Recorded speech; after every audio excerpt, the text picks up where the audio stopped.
Wanted Radio, en toute indépendance.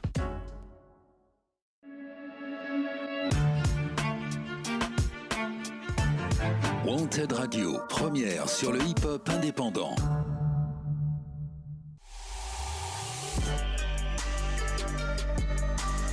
Urban Show, tous les vendredis soirs de 20h à 21h30, en direct sur Wanted Radio et sur Wanted Vision.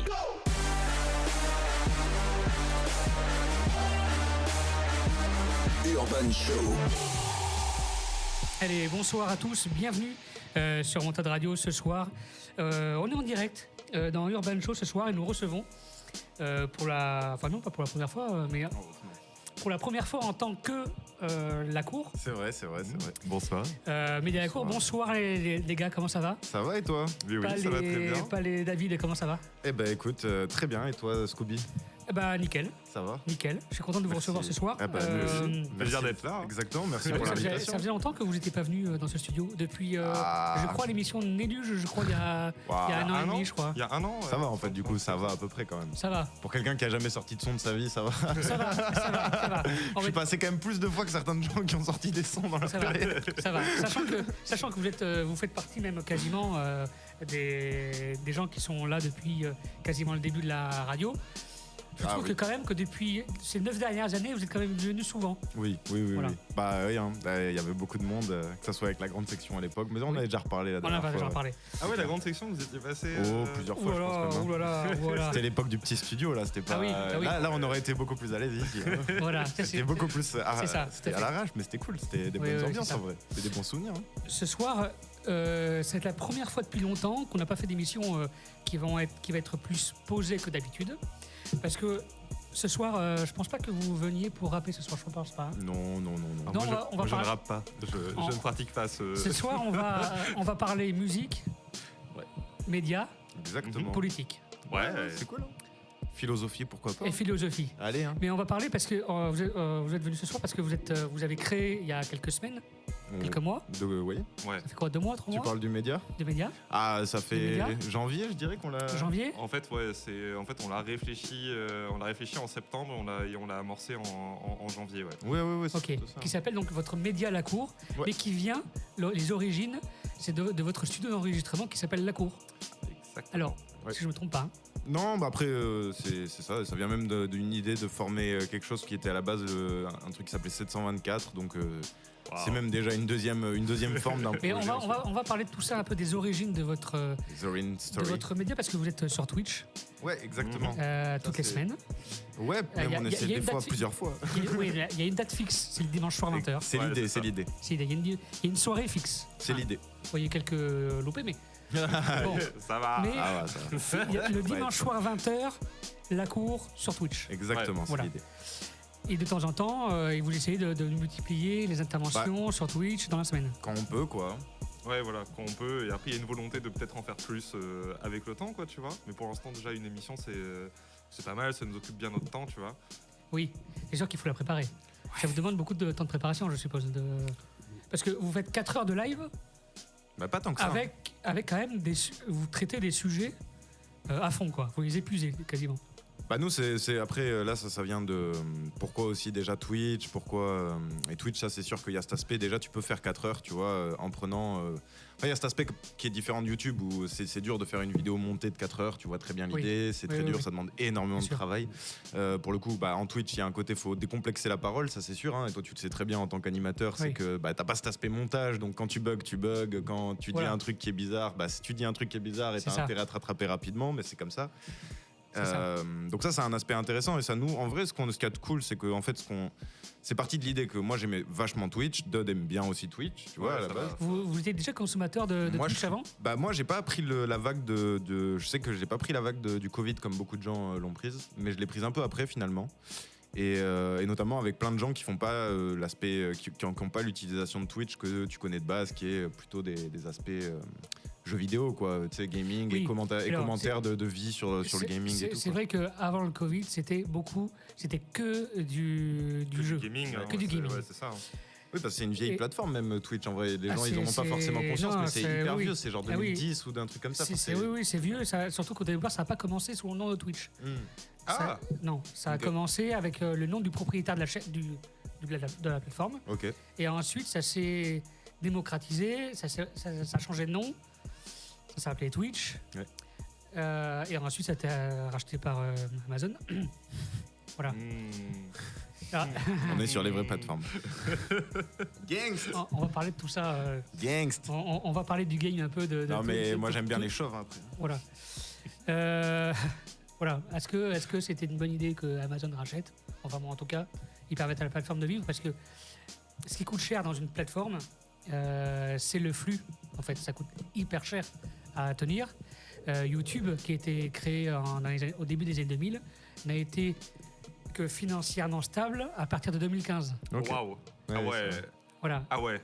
Tu vois, C'est vénère. il a fallu quasiment 15 ans pour que ça ne soit plus un gouffre financier. Pour l'instant, Twitch, c'est encore un gouffre financier.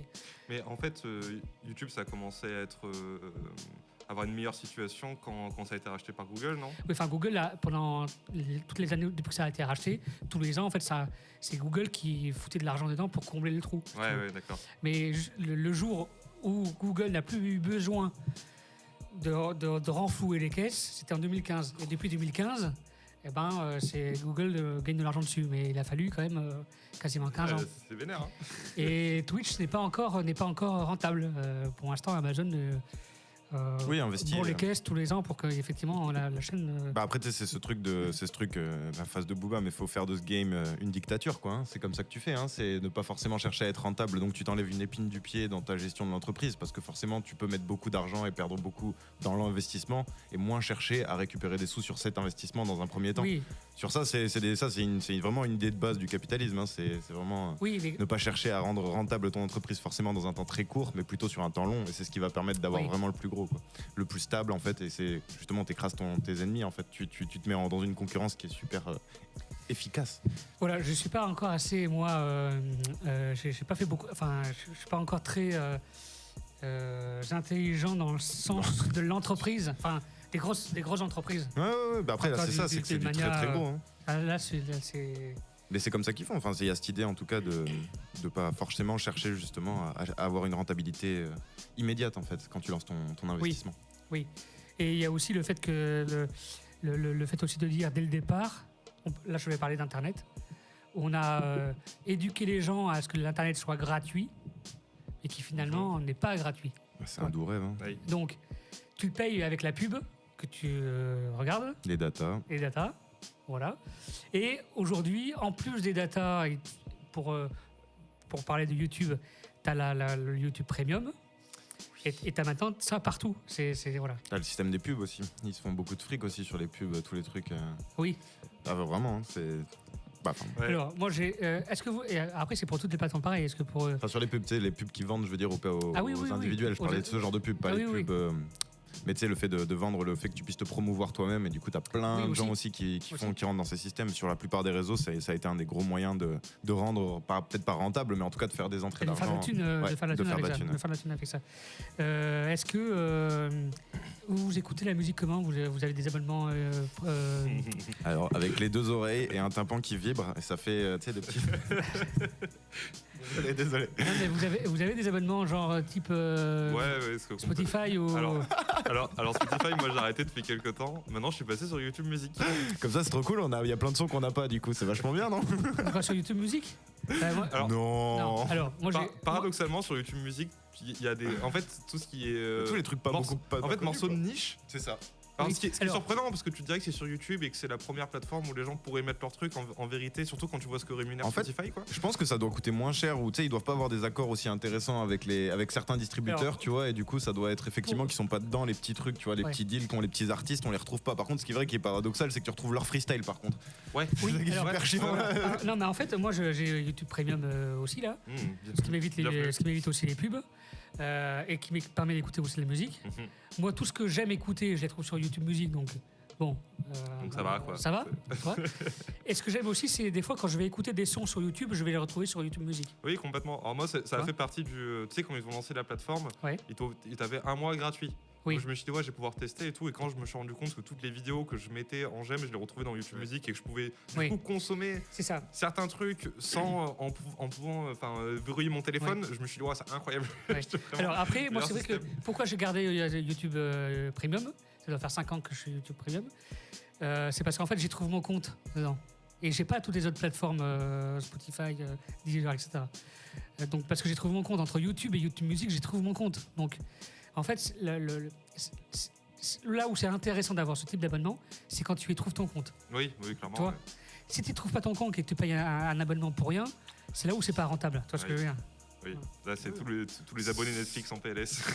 Mais après ça dépend de l'utilisation que tu en as aussi, parce que du coup nous par exemple ce qui nous fait chier sur ça, c'est juste qu'il y a plein de morceaux quand on veut faire des playlists, quand on veut faire des trucs comme ça, où on veut mettre par exemple des gens de Bordeaux, il y a plein de gens qui sortent des morceaux sur les plateformes, mais il n'y a pas YouTube dedans.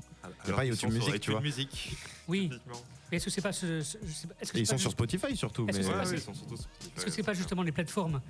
Parce que quand vous mettez un son, vous passez par une plateforme qui ensuite les distribue sur les trucs.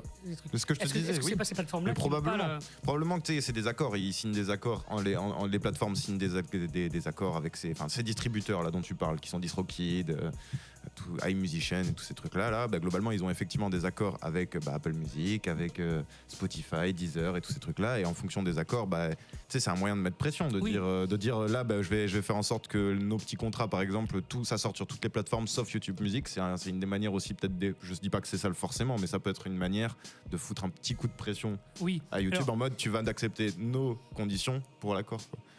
Est-ce que c'est pas non plus aussi un peu comme ce que fait Apple, qui leur rappelle dans le cahier des charges, quand tu ouvres une application ou que ce soit, ils prennent obligatoirement 30%. C'est quoi ça? En fait, quand tu crées une application. Ah oui.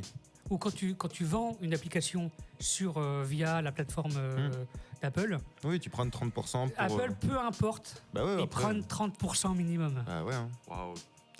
Ils ont fait du game une dictature. En fait, c'est leur politique de règlement boutique. Jamais en dessous de 30%. Ouais, mais comme si tu veux avoir ton album à la Fnac. Tu crois que ça, c'est pas gratuit, tu vois? Non, c'est pas gratuit. Rien n'est gratuit. Non, mais rien n'est gratuit. Et jamais. Et le fait d'avoir, mine de rien, le fait d'être sur Apple Music, c'est la possibilité d'être téléchargé, parce que sinon, ils ont la possibilité d'être sur des trucs random. Ils peuvent exister, tu vois, sur un téléchargement gratuit sur plein de plateformes autres. Et personne va les télécharger. Ils savent aussi, tu vois, tu payes ces 30% là aussi pour ça. Je dis pas que c'est bien ou pas, mais sans mettre d'échelle de valeur, ça m'étonne pas tant que ça. C'est un peu le même système que la distribution dans la musique ou, je veux dire, les éditions, l'éditeur dans les livres et dans les BD et tout, quoi. Quand ils te permettent, de te vendre, quoi. Non, après, voilà. Bon, on va revenir un peu avant d'enchaîner sur la suite. On va revenir un peu sur votre média, Acromédia. Comment c'est né? Enfin, vous aviez votre studio d'enregistrement. Et de photos vidéo. Et de photos vidéo. Racontez-nous un peu l'histoire un peu de votre travail. Comment c'est né? Comment vous êtes arrivé jusque-là? Tu veux dire, non, vas-y, en vrai, tu peux. Pourquoi vous n'êtes pas resté simplement juste en tant que producteur musical, par exemple? Tu vois ce que je veux dire? Okay. Producteur musical? On n'a pas trop studio d'enregistrement, production, je parle. Il n'y a jamais eu par contre le truc de faire que de la production musicale, que de l'enregistrement technique, son, c'était pas il n'y a jamais eu que ça. Là par contre dès le départ il y avait déjà cet aspect, il y a de double casquette, de gérer la photo et l'aspect vidéo, et moi à la base je gérais le côté son, et après du coup on a eu Yvain qui est reparti entre temps, mais ouais, d'où ça part en vrai ça part de très très loin, mais en vrai je pense que l'idée elle est vraiment du deuxième confinement qu'on a passé chez toi. Ouais, c'est ce que j'étais en train. En fait je me souvenais plus de quand ça avait commencé, mais oui ça vient du deuxième confinement. Ouais. Et tu travaillais dans... j'étais primeur. T'étais primeur, c'est ça? J'étais primeur à l'époque. Ma dernière année de vente de fruits et de légumes. D'accord, ok. Et moi j'en avais plein le cul de faire des tafs alimentaires qui me plaisaient pas, tu vois. Et moi ça faisait longtemps que je suivais tu vois, toutes les équipes, les Saint-Seurin, etc. quoi. Oui, t'avais déjà fait plein de photos aussi pour nous et tout. Ouais, clairement, tu vois. Je me rappelle des premiers concerts aussi. Parce que oui, putain, non mais oui, en plus de ça je dis ça, mais oui. Parce que toi David t'es plus connu pour être derrière la caméra, un peu d'être mais fun fact, il a été le DJ de notre premier concert quand même. Un très mauvais DJ. Le tout premier concert, celui. Okay. Alors oui, par contre il a pas eu la chance de s'exprimer parce qu'il y a 2 morceaux qui se sont passés, et après l'intégralité du set, la platine a cessé de fonctionner, donc on est parti parti après sur des trucs en beatbox a cappella jusqu'à ce qu'un batteur. De Montpellier, c'était pareil, je crois. Hein. Je pouvais lancer qu'un morceau, et du coup, j'avais tout le côté gauche de ma platine qui marchait pas. Après, j'ai rencontré des gens qui bossaient là-dedans et qui m'ont dit en fait, c'est juste ta platine qui est toute pétée. Waouh. Mais voilà. C'est normal, quoi. Mais c'est vrai, c'était les tout premiers sets des Saint-Seurin. Ouais. Qu'est-ce qui t'a donné envie de passer avec le média à la cour face caméra? Alors écoute, je sais que moi, quand à la rentrée, en gros, tu vois, j'étais un peu... En fait, j'avais envie d'essayer d'apporter autre chose, tu vois, parce que je me disais que quand même, bosser pour des gens, faire des clips, etc., en fait, c'est pas un moyen de t'exprimer, en fait, l'air de rien, et qu'il y avait un peu en fait une volonté de... tu vois, on a souvent des discussions où on parle de musique, de politique et de ce genre de choses, tu vois, et en fait, c'est vrai qu'on est assez mordu de ça, on en parle tout le temps à tout le monde. Et en fait, c'est vrai que petit à petit, j'ai commencé à me dire que... Et après, j'en ai parlé à Pierre qui était assez d'accord là-dessus.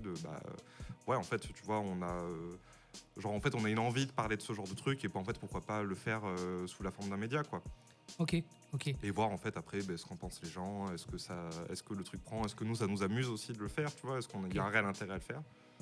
Alors, ce que j'aime bien aussi rappeler par rapport à un détail que tu as donné là, inconsciemment, c'est que personne ne connaît Pierre, mais tout le monde connaît Pal. Oh oui. C'est vrai.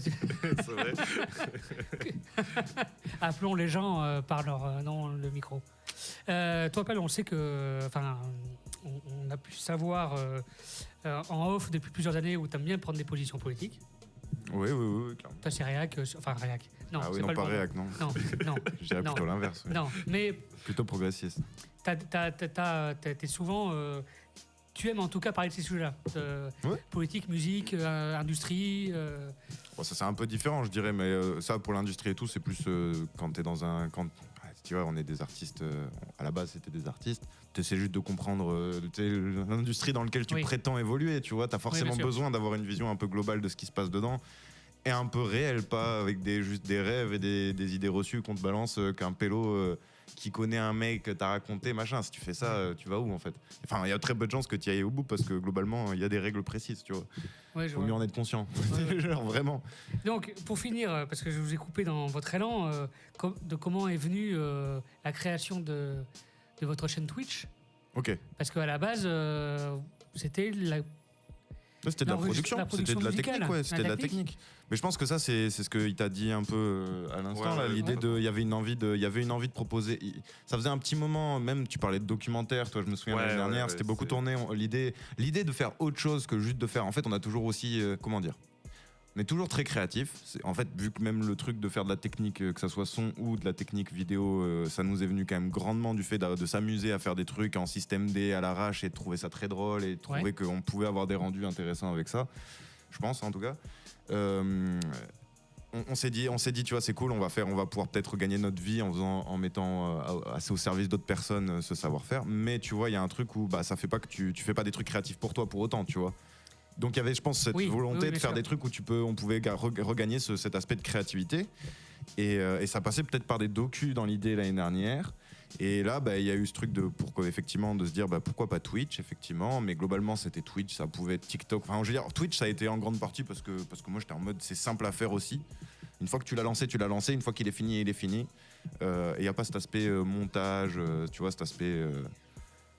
DJ Masta qui prend la suite. Pas de souci. Qui prend la suite de l'émission tout à l'heure. Donc il y a cet aspect où tu as moins de travail. Alors même si au départ on voulait faire des montages pour TikTok et tout et qu'on a fait ça 3 semaines et puis après on a fait nous avons une vie, elle est déjà beaucoup trop remplie. Attends. En fait, surtout on s'est fait Shadowban. Ah putain, j'avais même oublié.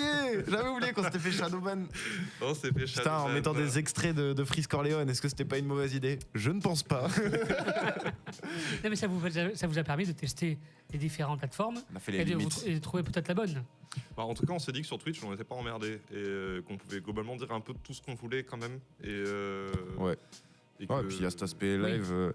On a toujours aimé, tu vois, tu nous files une caméra avec d'autres. Enfin, en tout cas, il y a une époque où on aimait vraiment faire les cons, genre devant des caméras, devant des micros. Genre dès qu'on savait que ça pouvait être enregistré, juste faire les clowns, ça nous faisait marrer, tu vois.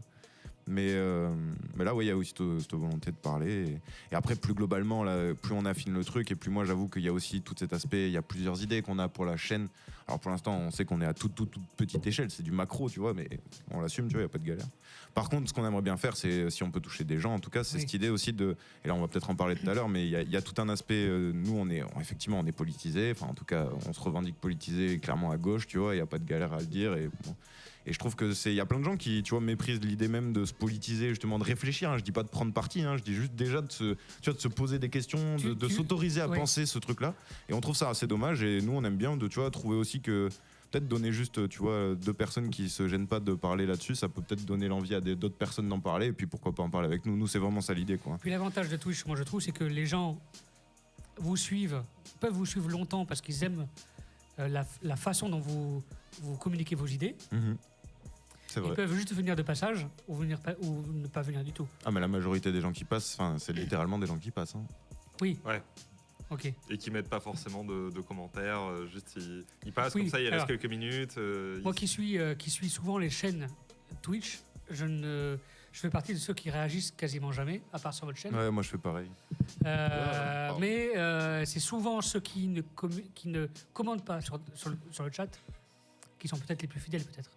Ouais, ça peut. Bah, en tout cas, il faut pas les mépriser. Enfin, c'est très cool. Il y a pas de galère. T'es pas obligé. En tout cas, c'est pas parce que t'es sur Twitch que moi je considère pas que t'es obligé de commenter. Tu vois, il y a pas de souci. Ce qui est sûr, par contre, nous, ce qu'on observe, c'est que en ayant peu de gens, on est heureux d'avoir des gens qui commentent. Ça change vraiment ton stream de te baser là-dessus et de pouvoir surtout. En fait, ça dépend. Si t'as un stream qui est très, si ton émission elle est, au poil de cul, t'as prévu des chroniques, t'as prévu des trucs. En vrai, t'as pas tant besoin de chat, et si t'es dans ton élément et que t'es à l'aise, tu vois, tu peux tenir facile. Mais c'est vrai qu'après, si t'es un peu plus en impro, comme nous on fait quand même pas mal, c'est bien. C'est bien d'avoir un chat qui soit réactif quand même. Qui te parle, qui te dit là frérot, tu dis de la merde, ou qui, tu vois, ou qui te dit juste j'avais pas vu ça comme ça. Enfin, c'est cool, ça permet de parler en fait et d'avoir l'impression de tu renchéris, et donc ça fait une discussion, c'est beaucoup plus riche. Est-ce que c'est pas le vrai intérêt de Twitch aussi C'est clair, de ouf. En tout cas, en vrai, c'est ce qui fait vraiment le petit, c'est ce petit truc, le petit goût là, tu vois, le vrai truc, tu vois. Tout le sel, je cherchais. On va parler aussi de l'industrie musicale, la musique et le business autour de la musique. On va parler également des médias, parce que, comme vous le savez, à côté de Wanted Radio, ça y est, je lance ma chaîne à moi. Mais oui, moi je l'ai vu, j'étais là. On va parler aussi des médias, donc. Comment est-ce que quand un média est financé par des pouvoirs publics, peut critiquer ce pouvoir public en question? Voilà, on va parler aussi de ça. On va aussi parler de ça. C'est très intéressant. Oui. On va se mettre un peu de musique, histoire de souffler un peu. On revient après. Alors, ce soir, j'ai prévu que des musiques voilà, il y a longtemps. Voilà, il y a longtemps. On dit tard à l'époque, comme tout le monde. Si tu veux, non mais va se calmer là. Allez, on va s'écouter un peu de Sniper un peu. Allez. Ah bah écoute, je ne connais que très peu Sniper. Restez avec nous sur Wanted Radio, on revient juste après. Allez.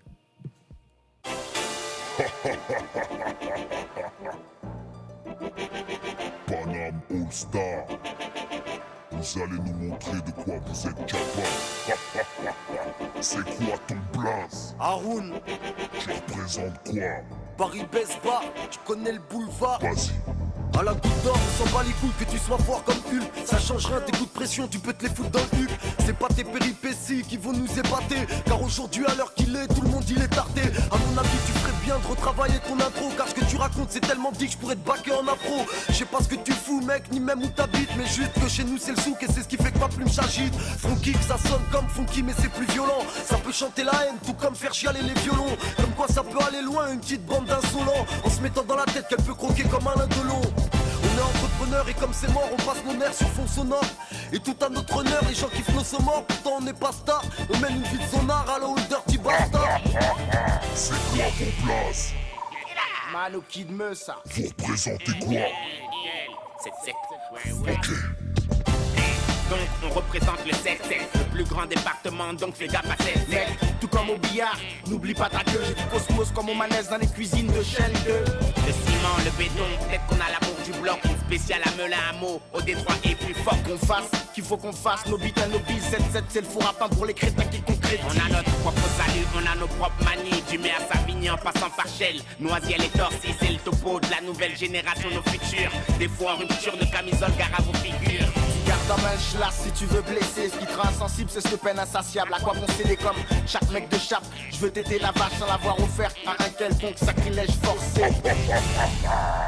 C'est quoi vos blazes? 13 et 16 et c'est du test, on te pine. Vous représentez quoi? Bagdad, Guelphard et les Yvelines. arrêtez de parler. 7-8 c'est route comme Marley. Les Yvelines, capitale de la drogue comme Marlem.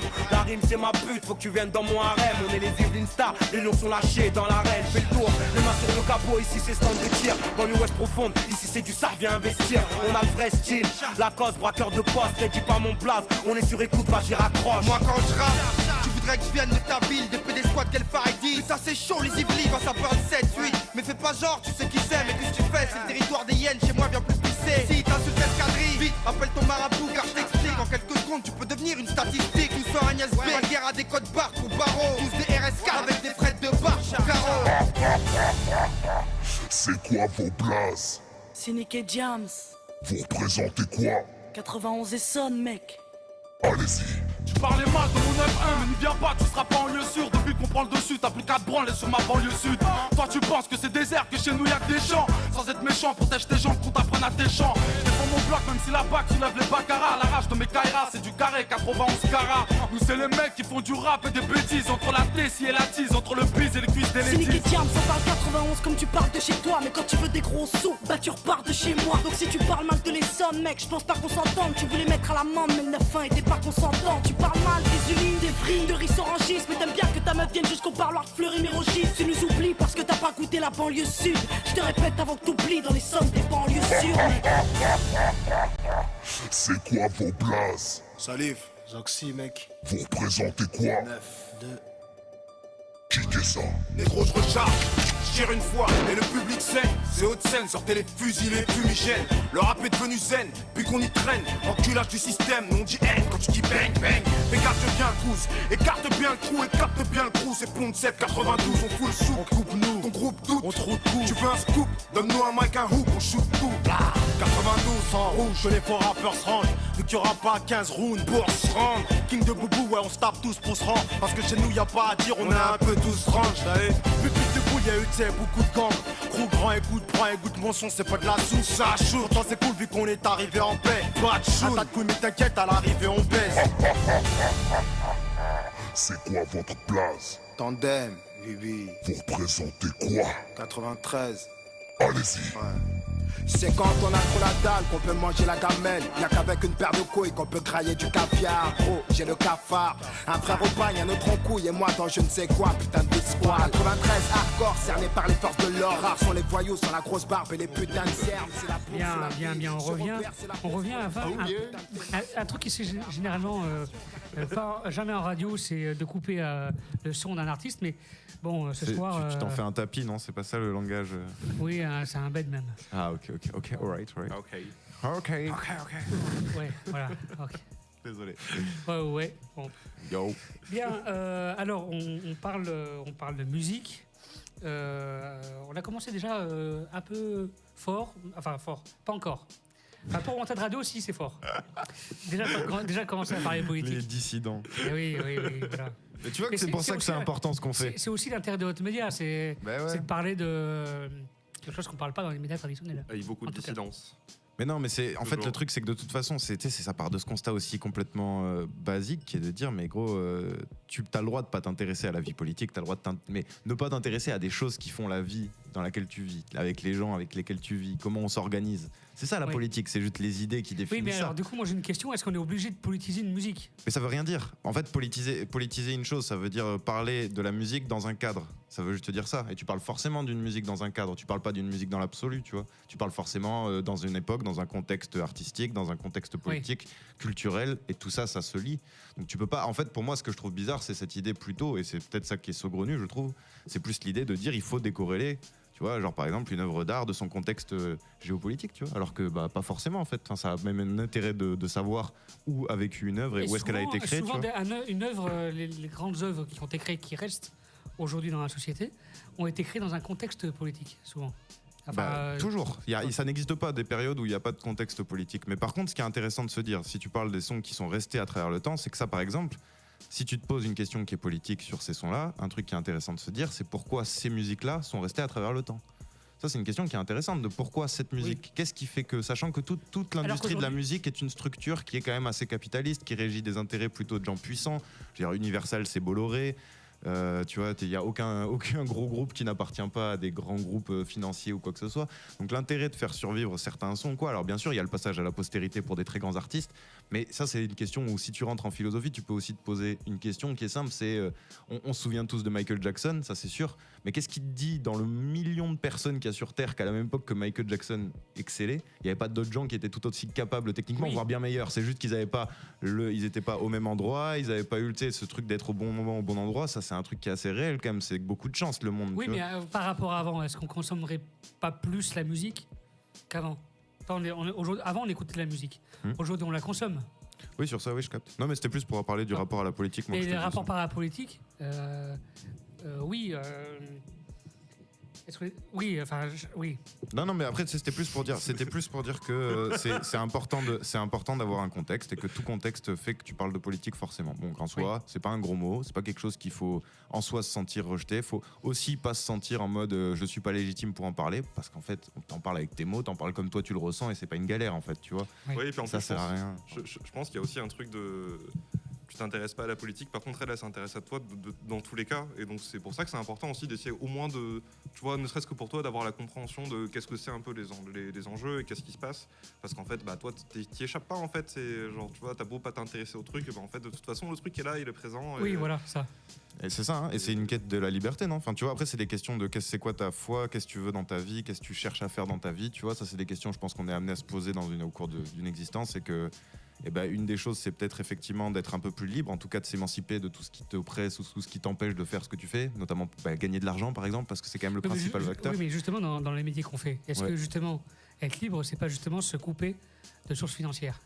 Non, si, ça c'est sûr. Mais être libre, c'est être conscient aussi de la politique et en gros des rapports de force qui t'empêchent de faire des choses en fait. Et ça, c'est de la politique, les rapports de force. C'est-à-dire comprendre que justement, et là c'est là où tu vas en venir, j'imagine, c'est ce truc de dire si je suis financé, et c'était la phrase de Hanouna avec Bolloré, de je ne crache pas dans la main qui me nourrit. C'est la fameuse phrase quand il l'a sortie à Louis Boyard, là, quand il y avait eu le clash sur leur émission en direct. Et là, tu vois bien qu'on parle de ça. Là. Si c'est ça dont tu veux parler, c'est littéralement ça. Ça fait partie des choses que je voulais aborder aussi. C'est est-ce que, par exemple, dans la musique, comme dans les médias, est-ce que quand un média ou une musique est financée par quelqu'un ou un organisme, peut cracher sur l'organisme ou la personne en question? Dans le sens où, est-ce que tu fermes ta gueule parce que sur cette personne parce que tu es financé par elle, ou tu t'es financé par elle parce que la personne te finance parce que justement tu ouvres ta gueule? Il y a deux approches différentes aussi. Toi? C'est ce que je veux dire aussi. Il y a deux approches qu'on peut avoir différentes sur le financement de ton média ou de ta musique. Est-ce que tu dis, voilà, je suis financé par... on va prendre l'exemple de la radio, de Wanted Radio, qui finance une petite partie qui est financée par la ville de Bordeaux. Est-ce qu'il me finance parce qu'on est comme ça, parce qu'il finance l'authenticité de la radio, ou il nous finance? Et dans ce cas-là, s'il nous finance, on ne dit rien sur ce financement. Tu veux un test? Tu me mets à l'antenne, tu nous mets à l'antenne un soir par semaine toutes les semaines, et tu vas voir si elle tient ta radio.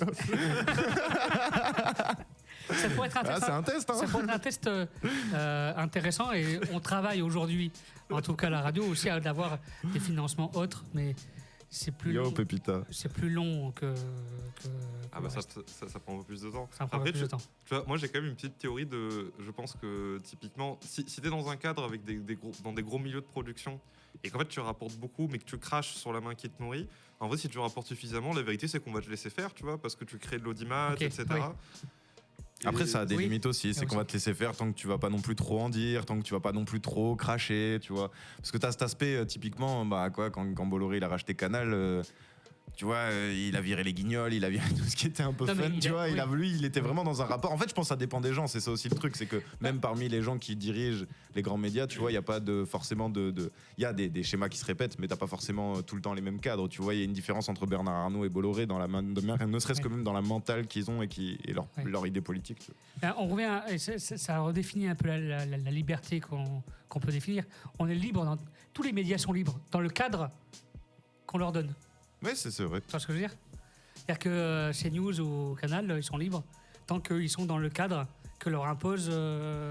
Mais tu vois, CNews, tu parlais de YouTube tout à l'heure qui était à perte. CNews, ils ont jamais été autre chose qu'à perte depuis leur création. Ils sont toujours à perte. Ils sont toujours à perte. C'est toujours là, ils n'arrivent pas depuis le début, et c'est Bolloré qui met de l'argent. Donc tu te doutes bien que si lui met de l'argent, il perd pas de l'argent pour rien. Non, parce que ça, de l'autre côté, ça lui rapporte. Le média lui rapporte pas directement, mais ça lui rapporte autrement. Ça lui rapporte notamment sur les idées politiques. Il fait passer notamment toute sa vision du monde grâce à cette chaîne. Ça, c'est des intérêts. Mais tu vois bien que comment tu veux parler de tout ça si tu parles pas de politique? Tu vois ce que je veux dire aussi? Il y a un intérêt à bien comprendre ça. Et après, il y a des questions de, tu vois, là, tu parles de comment on fait, par exemple, quand on est subventionné. Mais souvent, quand on est subventionné, on aime bien subventionner des gens qui sont pas trop politiques. Globalement, ça a toujours été ça. Les subventions publiques, en tout cas dans le monde français qu'on connaît, dans l'État français, globalement, c'est pour subventionner des gens qui, comme dit Pépita là dans le chat, tu peux être subversif tant que t'es pas réellement dangereux. Tu vois, c'est les gens qui sont subversifs mais tranquilles. Tu vois, c'est des subversifs de salon. Tu vois. Moi, je vais te dire un truc. On a quelques subventions pour Wanted Media. C'est parce que dès le départ, dès 2015, on n'a pas voulu s'impliquer dans la politique, si tu veux. Oui. Tu vois ce que je veux dire? Oui, on n'est pas dans le jeu pour la politique, puisque c'est pas le vous en parlez même pas, en fait. Et c'est pas, moi, je n'irai pas vous le reprocher en soi. C'est pas pour dire ah là là ou faire la guerre à l'inverse. Tu vois, j'irai pas faire la guerre aux gens, aux émissions. C'est très bien qu'il y ait des émissions qui n'aient pas envie d'en parler, qui en parlent pas et qui fassent autre chose. Et c'est très bien. Par contre, c'est bien que nous on puisse le faire. Et c'est bien. Et c'est intéressant de voir ça. Il faut aussi avoir, je pense, dans le champ médiatique aujourd'hui, en tout cas à notre niveau, à notre hauteur, d'avoir l'équilibre entre ceux qui en parlent et qui en font leur sujet, principal. Moi, je dirais qu'on en fait en tout cas un truc important. Un truc important, et ceux qui n'en font pas. Je pense que justement, ça peut être sympa dans ces médias-là, justement, que le champ, en fait, ce champ médiatique-là existe. Moi, tu vois, il y a déjà, je pense au salut de ton âme. Et non, mais tu vois, c'est question de liberté quand même. Moi, parce qu'en fait, finalement, pour les émissions, chacun fait bien ce qu'il veut pour ses créas, tu vois. Là, j'ai pas trop de jugement. Mais par contre, c'est même pas un jugement, c'est plus l'idée de dire qu'il y a quand même un rapport, moi, que je vois bien quand même qu'il y a une forme d'émancipation qui est possible, c'est-à-dire de gain en liberté, tu vois, quand tu comprends le monde et ce qui t'oppresse, et ce qui fait que tu as des empêchements dans ta vie, que t'es pas en train de réaliser tes rêves tels que tu les avais imaginés exactement, tu vois, tout ça. En général, ça, c'est les structures dans lesquelles tu évolues, tu vois, qui te permettent tu vois, et c'est la compréhension de ces structures qui te permettent. Mais c'est ça la politique, tout simplement. Et tu le fais, en fait, tu le fais tout le temps, tu vois, quand tu comprends justement, quand tu es intéressé au foot, tu vas comprendre tout l'intriquement des différentes ligues et des différentes fédérations pour comprendre quel est le pouvoir en fait dans tout ça et qui a le pouvoir. C'est ça dont parlent les supporters de foot dans les grandes émissions et les trucs intéressants dans le rugby, c'est pareil, dans tout le sport en général, c'est ça. Et c'est ça, tu vois, en soi, c'est de la politique déjà ça, à ce niveau. Tu vois, c'est juste ça en fait, comme si tu t'intéresses à Game of Thrones en fait. Tu vois, mais en vrai, c'est juste pas réel Game of Thrones, mais c'est tout. Oui, mais Game of Thrones, très bonne entrée pour le. Si tu veux découvrir la politique, tu connais rien. Game of Thrones, je suis sûr que House of Cards, c'est pareil. Ça a dû mettre plein de gens, tu vois, dans le truc de se dire pourquoi pas. Mais en même temps, je suis pas certain que ça a eu un impact non plus monstrueux sur la politisation des gens. Mais peut-être. Moi, Game of Thrones, je suis largué parce que c'est une série sur laquelle j'ai pas du tout accroché. Ok. J'ai regardé le premier épisode. Ah, mais je comprends. Que je me rappelle plus d'ailleurs. Mais. Ça commence avec les marcheurs blancs mais le début est super bizarre. Moi je me souviendrai, il m'avait marqué parce que ça n'avait aucun sens. Il te montre les marcheurs blancs Day One et après tu le vois plus pendant 3 saisons et tu fais pourquoi ça commence avec des gamins qui ont les yeux bleus là. Vite fait on t'en parle de temps en temps, on te dit attention, il y a un truc au nord, il faut pas y aller, c'est méchant. Tu les as vus littéralement dans les 15 premières minutes, tu sais pas pourquoi, et après t'as plus rien à rapporter, c'est plus que des histoires très terre à terre de. Je dois faire partie des 5% de gens qui n'ont jamais vu Game of Thrones. Jamais jusqu'au bout. Enfin, qui ont dû voir peut-être le premier épisode pour savoir ce que c'était et qui ensuite ont totalement largué. Je connais plein de gens qui n'ont pas du tout accroché avec Game of Thrones. Et surtout sur la première saison, parce que la première saison était très, très politique en fait. C'était que des enjeux de pouvoir, des trucs comme ça. En vérité, une fois que tu as passé la première, ça devient un peu plus une série d'action. Où en vrai, tu as toujours des conflits politiques. Aventure même. Ouais. Parce qu'avec le camp. Donc en fait, la première saison elle est vraiment particulière. Elle reflète pas du tout l'esprit de la série en fait. Finalement, c'est plus une histoire de grande bataille, de héros et de légendes. Bon, ça réagit un peu sur Twitch ce soir. Oui. Ça a mis du temps à arriver, mais... C'est notre commu, on est fiers d'eux. C'est la commu qui vous rejoint ce soir sur Montad Radio. On a voulu recevoir ce soir, chers auditeurs, la communauté en tout cas artistique et médias on est là. locale, et on a voulu partager avec vous ce soir. Tu vois, Yagi qui a eu le même avis que toi, qui est en mode ça m'a mis la flemme au premier épisode, tu vois. Mais je comprends, tu vois, je te dis, ça c'est déroutant. Ils auraient pas dû faire ce truc bizarre du départ. Pourtant, il se finit quand même sur sur l'inceste et un gamin qui se fait éjecter. C'est vrai que cette fin elle est catastrophique. Mais moi j'avoue que quand j'ai regardé ça la première fois, je me suis vraiment demandé si j'allais continuer. Parce que frère, ça y est aussi. Premier épisode, tu sais pas pourquoi, tu vois un truc au tout début que tu comprends pas, où on te met aucun contexte. Deuxièmement, ça finit par un frère et une sœur et tu le vois en plus, et en plus tu vois qu'ils butent un gamin, t'es là. C'est bon, cette série, c'est bon, allez hein. Tu vois, moi ça m'a provoqué vraiment un truc de wow, c'est formidable comme série. Genre, je sens que ça va aller loin comme truc et tout. Ah bah ça. Ça veut dire peut-être que ceux qui l'ont regardé jusqu'au bout ont une âme un peu tarée. Enfin, j'en sais rien, je l'ai pas vu moi. Je dis ça, moi j'en sais rien, moi j'ai pas vu moi cette série. Tu juges. Oui. Non, si, oui. Bon. Allez, next. Pense à Jésus. Alléluia. Exactement. Jésus de Gaucho. De Nazareth, exactement, le Gaucho. Bien, donc, pour revenir à votre média, donc la Cour Média, pourquoi avoir gardé le même nom que votre studio d'enregistrement ? Parce que c'était votre identité ou parce que c'était naturel, c'était... C'est beau. C'est beau la cour, ça se prononce bien et tout. Et en fait, ça définit vachement le lieu dans lequel on est aussi. Ouais, je pense que... D'ailleurs, pourquoi la cour ? Parce que effectivement, là où on a installé le bureau et le studio... C'est une cour. Il y a une cour en tout cas centrale, même qui est plus une allée, une grande allée qui est en forme de cour un peu. Mais où il y a plusieurs habitations qui donnent dessus, tu vois. Et donc c'est la cour, quoi. C'est le lieu. J'ai comme l'impression que... j'ai l'impression que toutes les fois où tu as eu des groupes de musique, etc., le nom était évident à chaque fois. Saint-Seurin... le Saint-Seurin, c'était logique parce qu'on était tout le temps sur cette place. Ouais, c'était logique pour ça. La cour, c'est parce qu'il y a une cour... Mais tu sais, souvent, les surnoms les plus simples sont ceux que tu retiens et ceux que tu gardes toute ta vie. Oui, voilà. Ok. Dans ce sens-là, je pense pas qu'il fallait chercher super compliqué. J'ai jamais... Non, alors moi, j'aime... Effectivement, si c'est très personnel, je n'aime pas de toute façon les noms trop complexes. C'est toujours très dur à retenir, quoi. Quand t'as des jeux machin, Zerator, je sais pas quoi, là, moi c'est bon, quoi, merci. Voilà, je m'en souviens, un mauvais exemple. Mais il y en a où, vas-y, tu vois, je suis incapable de les retrouver sur quelconque média et ça me saoule. La course est très simple à retrouver, le concept est très simple à se souvenir et que tu peux le retenir sous différentes formes, en plus en termes de moyens. Si tu veux rentrer dans un truc très analytique que je n'avais jamais pensé, mais la cour de récré. T'as la cour de récré, t'as la cour, t'as une cour comme pour la majesté et le roi. Enfin, tu vois, c'est un mot qu'en plus tu peux vraiment avoir en tête pour d'autres trucs. Ça n'a aucun intérêt en soi, mais pourquoi pas, tu vois. Ok. Voilà. On va se mettre une petite pause musicale. Allez. On parlera ensuite après des sujets. On va continuer à parler de musique, politique et médias. C'est ce qu'on parle depuis le début. On peut parler plus musique, tiens, on avait parlé, si ça doit, moins politique et plus musique, ça on a fait notre tiers. Alors, les paiements de Spotify. on a fait en tout cas la moitié de l'émission déjà. C'est lourd, mais en tout cas. Ah ouais, déjà ça passe trop vite. Et on a fait 45 minutes sur 1h30. C'est magnifique. Voilà. Allez, on va écouter un peu de musique. La cour d'assises. Mais oui, Yagi. Exactement, tu vois.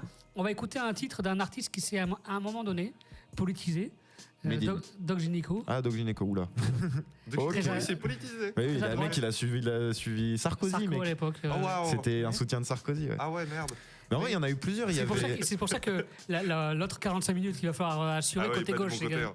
Oh, t'inquiète, il n'y a pas de galère. Hein. Il y en a plein, en vrai. Ça va, il y en a quand même plein, ça va. De plus en plus. C'est juste, c'est pas dans le rap en particulier, c'est quand même pas les valeurs de gauche les plus bling-bling, on va dire. C'est pas facile d'être de gauche et de vouloir des grosses voitures et des grosses mercos. C'est un peu caricatural de le dire comme ça, mais il y a un peu de réel. Oui, mais il n'y en aurait pas qui se disent de gauche, justement, pour se donner publiquement une âme charitable. Et il est président depuis presque 10 ans. Oui. Allez, restez avec nous sur Montad Radio, on revient tout de suite.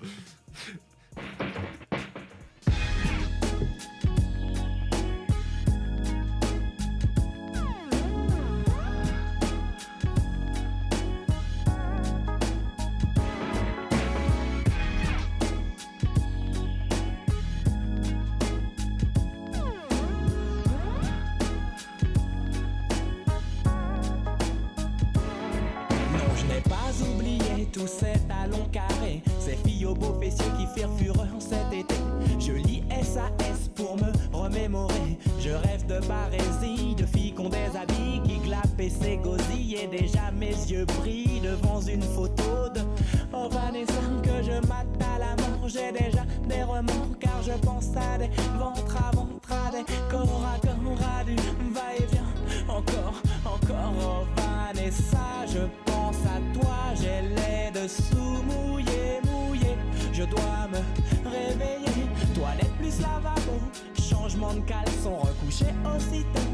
Et je fais dodo, dans ma tête j'entends résonner la phrase préférée des gamins du quartier.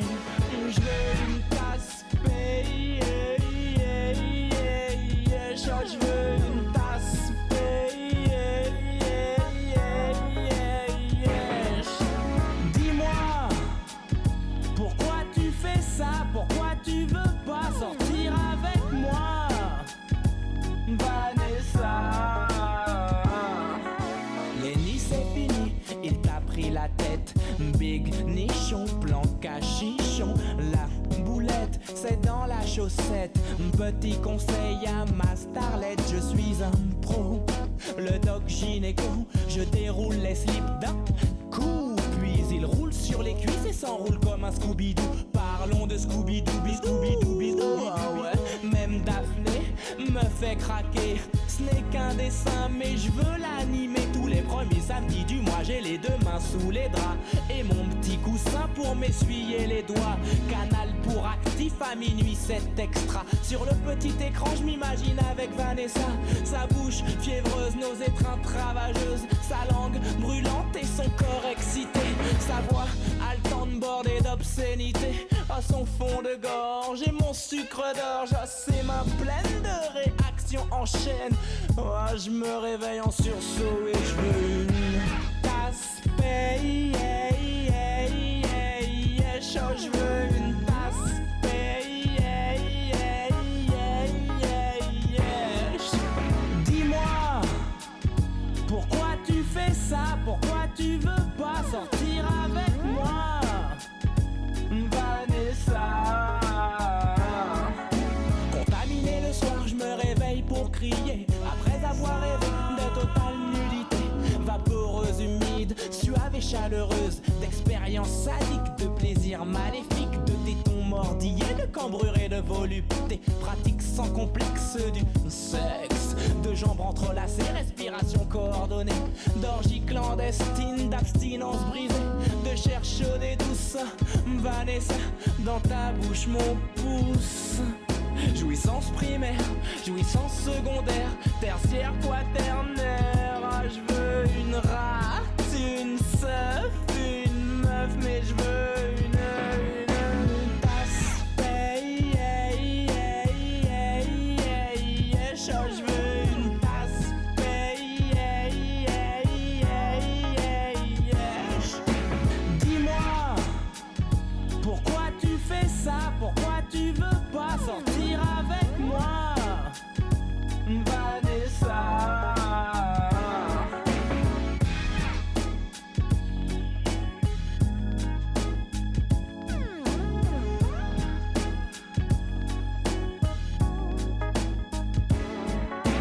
Dis-moi, pourquoi tu fais ça? Pourquoi tu veux pas sortir avec moi, Vanessa?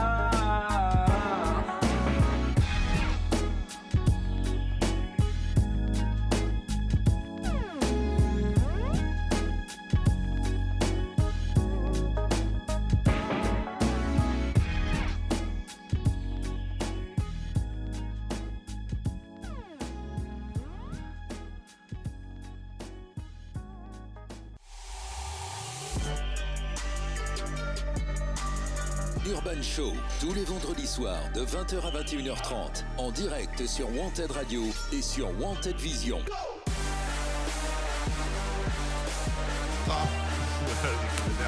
Urban Show. Nous revoilà à l'antenne de Urban Show sur Wanted Radio. Merci aux viewers de nous suivre sur Twitch et de réagir dans le chat. Ça fait toujours plaisir de voir des gens réagir. Aïe, aïe, aïe. Sachant que ce soir, vos viewers vous ont suivi. sur Wanted Radio, c'est magnifique. beau. C'est vrai, c'est gentil. Merci à vous. Très fidèles, très dévoués, très militants. Et qui réagissent, hein. Même sur vos streams, hein. Oui, ça réagit. Hein. C'est hyper cool et on en parlait tout à l'heure, c'est hyper important. Enfin, tu sens vraiment une diff quand t'as des gens qui sont motivés pour réagir et pour vraiment faire partie de, tu vois, je dirais pas l'aventure, mais de l'émission. T'as capté. Oui, moi ce que je trouve cool, c'est ceux qui sont là depuis longtemps, ceux qui vous suivent depuis quasiment le début et qui vous suivent tout au long de votre carrière de Twitcher et qui streamer, pardon. T'inquiète. Je suis complètement non, qui réagissent à vos émissions. Comment vous choisissez vos sujets que vous voulez aborder d'ailleurs dans vos Twitch? Waouh. Est-ce que vous voulez travailler avant? Est-ce que vous dites vous réunissez avant? Comment ça se passe? Comment ça se prépare? Comment ça se prépare un stream sur la cour? Comment ça se prépare? Alors, les gens mettent en place le setup. Souvent, c'est Dud qui met en place le setup, hein, on va pas se mentir. Moi, je mets en place les 2 micros et c'est déjà bien. Non, mais bref, pour dire que comment. À part la gestion des problèmes techniques. Oui. Ouais. Du coup, je dirais qu'en vrai, des trucs qui nous prennent du temps, c'est le triage des infos. Dud et opérateur batterie. Moi, je dirais que si on doit donner des postes, opérateur batterie de l'appareil photo. Ouais, opérateur batterie, opérateur lumière. Opérateur clavier aussi. Oui, c'est vrai. C'est important. Et plus sérieusement, on choisit des thèmes qu'on trouve toute la semaine, en général. Ouais. C'est des trucs, tu vois, sur Twitter ou quoi. Voilà, par exemple, dimanche, le sujet, c'est ça. Non. On traite tous les sujets qui tournent autour de ça. Pour l'instant, on le fait pas. Non, d'accord. Mais ça va venir, ça. C'est des trucs qu'on a déjà pensé. Et typiquement, on avait voulu faire un live sur Ninjabes qu'on a un peu foiré parce que c'était le soir où il y avait l'émission Les Flammes sur Twitch et que ça a globalement fait galérer la connexion de beaucoup de streams, dont nous. Et de toute façon, on avait des problèmes techniques dans tous les sens. Enfin bon, rien n'allait ce soir-là, mais du coup, on va typiquement des lives qui seraient dédiés entièrement à un artiste ou à un courant musical pour faire l'intégralité, justement pour voir le contexte, que ça soit généralement historique, tu vois, autour des artistes ou autour, voir pourquoi ils ont écrit, quelle a été leur évolution, quel a été leur parcours. Ça, c'est des choses qui nous intéressent. Et parce que c'est sans fin, quoi, hein, le nombre d'artistes et de connaissances qu'il y a à avoir. Tu peux faire ça toute ta vie, quoi. Donc peut-être pas faire ça toute la vie, mais c'est cool à faire, c'est intéressant. Et moi, je sais que j'ai beaucoup de lacunes en culture pure et dure, tu vois, sur la musique. Donc c'est cool de le faire en plus. Tu vois ce dont je te parlais tout à l'heure, c'est-à-dire que ça donne quelque chose ou pas. En tout cas, nous, le but, c'est aussi qu'on fasse pas ça dans le vide ou quoi. C'est aussi pour nous, tu vois, avant tout. Voilà. Oui, parce que c'est là où je te rejoins, c'est que d'abord un live stream, vous le faites pour vous, on le fait pour soi. Ouais. Et les gens arrivent s'ils sont intéressés et qu'ils accrochent. Oui, en fait, s'ils adhèrent. Ils adhèrent. Oui, c'est ça. D'accord, parce que sinon, si tu fais un stream pour les autres. Ça marche pas. Et que tu te retrouves au départ, comme chacun, pendant des semaines, on se retrouve entre 0 et 5 viewers. C'est très dur. Et puis ça peut durer plus que des semaines. Hein. Nous, ça fait des mois et on a quelques personnes, mais ça prend le temps que ça prend. Hein. C'est normal. Ouais. Voilà. Sur Twitch, de toute façon, il y a tellement de gens qui se lancent dessus. Ouais, j'avais vu une vidéo, c'est genre 200 000 auditeurs à se partager tous les jours entre les 1 millier de streamers, 1 millier de streams en France à peu près de streamers. Sauf que les pourcentages en plus sont complètement biaisés parce que plus tu montes dans les plus gros streamers et plus ils récupèrent de plus ils ont de visibilité. Forcément. Ouais. Donc en vrai, ça laisse effectivement très peu de gens qui juste se baladent sur Twitch pour aller regarder les trucs. Mais bon, après c'est le jeu, hein, encore une fois. Et faut multiplier les plateformes. Après ça aussi, ça tu sais très bien ce que tu fais aussi. Voilà. T'es obligé de le faire, ça. Hein. Multiplier les plateformes pour essayer de ramener vers tes autres plateformes. Genre. Il existe des autres plateformes, mais je sais pas si. Enfin, elles existent à un moment donné, mais. Non, mais je pensais même sur TikTok, tu vois, des formats, faire des montages par exemple de tes émissions pour TikTok, faire de la com avec ça sur Instagram, tu vois, faire tes reports, tu vois, tes rediffs sur YouTube. Bon, bref, la classique, quoi, hein, globalement. Et après, pour le stream, t'as une plateforme qui s'appelle Kik. Oui. Qui apparemment est vraiment bien parce qu'ils ont vraiment tout misé sur le fait qu'on rémunère vraiment extrêmement bien les gens qui sont sur notre plateforme. Oui, pendant combien de temps si par exemple tout le monde va à un moment donné vers Kik, est-ce que Kik aura autant d'argent qu'au début mais je pense pas. Pour distribuer aux gens? Ils en auront moins la nécessité, c'est toujours la même chose, c'est que ça c'est toujours la prime au premier arrivant. C'est comme un appel d'offres, c'est comme Google par exemple, YouTube c'était gratuit pendant des années. Enfin, c'est comme pour l'internet gratuit. Je reviens un peu à l'internet gratuit. Oui, parce que tu payes un abonnement internet de toute façon à la base. Tu payes, internet se paye par la pub, par les données, Puis il vient de te dire, tu payes un abonnement internet tout simplement. En fait, dès la base, ouais, c'est très peu... Internet, en plus, c'est pas gratuit en soi. Tu payes comme tu payes ton électricité ou quoi. Tu vois, c'est comme si tu disais l'électricité c'est gratuit parce que quand j'appuie sur la lumière, ça s'allume sans que j'ai à payer. Mais en fait, t'as payé bien en amont. Quoi. Enfin, c'est vrai qu'au final, c'est des abonnements. Quoi. Oui, c'est ça. Donc Internet, c'est pas gratuit. Et puis après, il y a toujours ce concept dans le capitalisme, dans un monde capitaliste, quand c'est gratuit, c'est que c'est toi qui rapporte de la thune. Hein. Exactement. Alors, réagissons un petit peu avec les personnes qui réagissent un peu sur la Twitch. Ah. Alors, allons-y, les gars. Est-ce qu'il y a des choses à dire ce soir à l'antenne? Moi, à l'arrache, franchement, je comprends pas. Non, mais ça parle du fait de se faire raid et c'est pas si faux, tu vois. C'est d'être identifié par d'autres personnes qui sont dans les mêmes cadres que toi et de les intéresser en soi et d'être. Mais après, c'est pas des choses que tu. Oui. C'est pas en soi des choses que tu peux tant calculer que ça, quoi. Ce qu'il faut, c'est au bout d'un moment, peut-être quand tu fais du bon travail. Quand tu te considères que tu as fait des choses qui sont intéressantes sur un plan de vue, soit juste d'émissions en termes de divertissement ou en termes d'apprentissage, bah, tu peux te dire peut-être ça je peux l'envoyer à un gros streamer que j'aime bien et voir ce qu'il en pense. Et si la personne aime bien, peut-être que tu sais jamais, ça peut te donner de la force. Mais bon, ça pareil, c'est des stratégies, ça demande au moins d'être un peu carré, je pense, avant de prétendre faire ce genre de truc. Je sais pas. Ouais, clairement. Est-ce que vous arrivez quand même, par rapport au fait que vous enregistrez aussi des artistes dans votre studio, vous suivez quand même toujours ce qui se passe un peu en termes de musique sur Bordeaux? Oui, un petit peu. Ouais, clairement. Bah sur le compte. Mais sur le compte média, sur le compte Instagram, en tout cas, on suit beaucoup de gens, même des gens qu'on n'a jamais entendu parler, mais juste parce qu'ils avaient un lien avec Bordeaux. Donc, oui, c'est ça. On voit des trucs passer. Après, des exemples de gens que vous suivez un petit peu ou pas?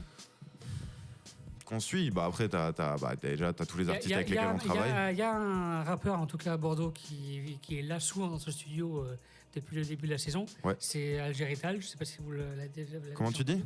Algérital. Algérital? Ouais, je sais pas si vous l'avez déjà entendu. Bah je vais te dire. Ouais, on le suit, ça pas de souci. Alors oui, j'ai déjà vu vite fait. Oui, alors oui, effectivement, oui, je vois. Mais j'ai pas beaucoup écouté, mais oui, je vois. Et je vois que d'ailleurs il a le dernier extrait, mais on le suit déjà, effectivement. Mais très énergique. Ah non, pardon. Oui, dis-moi. On le suit pas, pardon, je t'ai dit de la merde. Moi, je trouve que, en tout cas, c'est un des artistes très énergiques, en tout cas sur Bordeaux en ce moment. Qui a souvent, on ira regarder carrément. Qui rappe et tout ça. Mais j'ai déjà vu. Mais il fait des. Oui, non, moi je l'ai vu en open mic, je pense. Ah bah, il est pas. Et en ce moment, il est pas. Enfin, depuis un an, il est. Je pense que moi je l'ai déjà vu en open mic. Beaucoup sur les open mic aussi. Ok. Donc. Non, mais ouais, carrément, il faudra suivre. Voilà. C'est un mec qui vient souvent, en tout cas, qui participe en tout cas à la vie hip-hop et autour de la radio aussi. Tu vois. Dans tous les cas, sur ces questions-là, nous, le média, on avait pensé au départ de vouloir parler justement, cette idée de parler de la musique de Bordeaux et tout, tu vois. Mais moi, je trouve ça en fait, ça m'emmerde. C'est très restrictif aussi. Hein, ouais, alors, mais c'est même pas tant ça, moi, le problème. Alors, il y a plusieurs trucs, mais il y a déjà, ça demande. Tu te rends vite compte que, et c'est ce qu'on avait fait quand on avait suivi beaucoup de monde sur Bordeaux et le plus de monde qui pouvait être attaché. En fait, tellement. Ouais. Mec, par exemple, tu vois, moi, j'avais fait que le rap, tu vois, des gens qui viennent globalement du centre-ville, tu vois, étaient déjà beaucoup plus de 1000 de gens qui font du travail. Et si tu prends tout l'extra Bordeaux, déjà tous les gars de cité, là je les connais même pas, je sais même pas où est la porte d'entrée, mais je sais que si j'en trouve un, je vais en avoir 10, qu'il y a un des 10, je vais en avoir 10. Et en fait, tu vois que c'est impossible d'être exhaustif en fait. Et à partir de là, parler de la musique de Bordeaux, c'est forcément avoir une ligne éditoriale et dire moi je choisis de mettre en avant ça. Et moi j'ai pas envie d'avoir des artistes qui viennent faire ouin pourquoi vous me passez pas, tu vois. Et j'ai pas envie de devoir dealer avec ça c'est bon, tu vois. Ça va, c'est vraiment. Et puis les artistes avec leur ego blessé là, genre vraiment, moi ça c'est pas possible, tu vois. Voilà. Ça me débecte. Alors c'est pour ça que je ne vous recruterai pas sur Wanted Radio. Ah. Par contre, pourquoi pas pour d'autres missions. On verra un petit jour, mais si tu veux pas pour une chronique où on met mal à l'aise tes artistes. Et franchement, sans déconner, pourquoi pas? Écoute, si tu veux. Chiche comme séjour. Vas-y. Hein. Pourquoi pas? Ça peut être drôle d'écrire une chronique. Si c'est dans le cas d'une chronique et que c'est court, que c'est pas de l'acharnement, ça peut être drôle. Alors, dans tes textes, tu as dit ça? Ah, mais ouais, c'est un truc humoristique. Oui. Pourquoi pas? Est-ce que comment vous voyez l'avenir de votre profession autour du média et de l'enregistrement, je parle. Ok, plutôt sur le côté média. Ouais, de ce que vous faites en ce moment en termes de production musicale et média, parce que votre émission, vous la produisez quand même. C'est quand même de la production. Ah oui, complètement. C'est la production médiatique. Comment Oui, c'est à toute petite échelle, mais oui, complètement. Oui. Est-ce que vous définissez déjà un avenir dessus? Comment vous voyez la cour dans les prochains mois ou prochaines années? Bah pour l'instant, nous, notre truc, c'est de continuer à faire ce qu'on fait de mieux en mieux, d'être de plus en plus à l'aise devant un micro, de pas sacraliser. On le faisait beaucoup, ça, sacraliser les émissions à chaque fois qu'on les faisait, du coup de prendre un petit coup de stress et tout. Et du coup aussi d'avoir ce truc de merde, faut que ça se passe bien, faut que je dise des choses intéressantes, faut que machin. Et du coup, c'était pas naturel. Au final, même je me souviens moi que les premiers streams, on regardait des trucs, mais en fait, quand je regardais les streams, je voyais la vidéo, j'étais putain, mais j'ai absolument pas écouté ce qui était en train de se dire là. Genre, il y a 10 minutes où je suis en fait en train d'écouter, de penser à ce que je vais dire ou quoi, et c'est une galère ça. Vous voyez déjà l'amélioration de vos streams depuis le début. Oui, non, on sent qu'on est plus facile, on rigole plus facilement, quand même. Ouais, quand même. Et puis même, tu vois, moi je constate quand même une évolution dans le format, tu vois.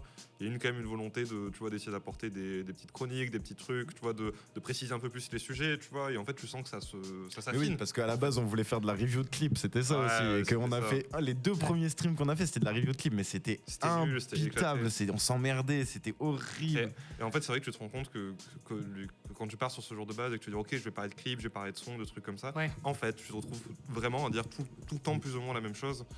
Et du coup, ça peut être cool de le faire de manière genre de temps en temps, quoi, tu vois, tu peux t'amuser à le faire, mais en faire ta principale ligne éditoriale, je trouve ça vraiment compliqué.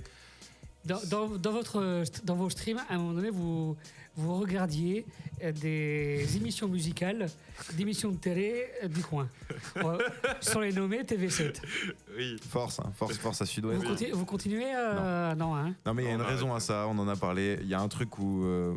en fait, et ça rejoint à ce truc de pas parler du rap de Bordeaux aussi. C'est la merde. Enfin, pardon.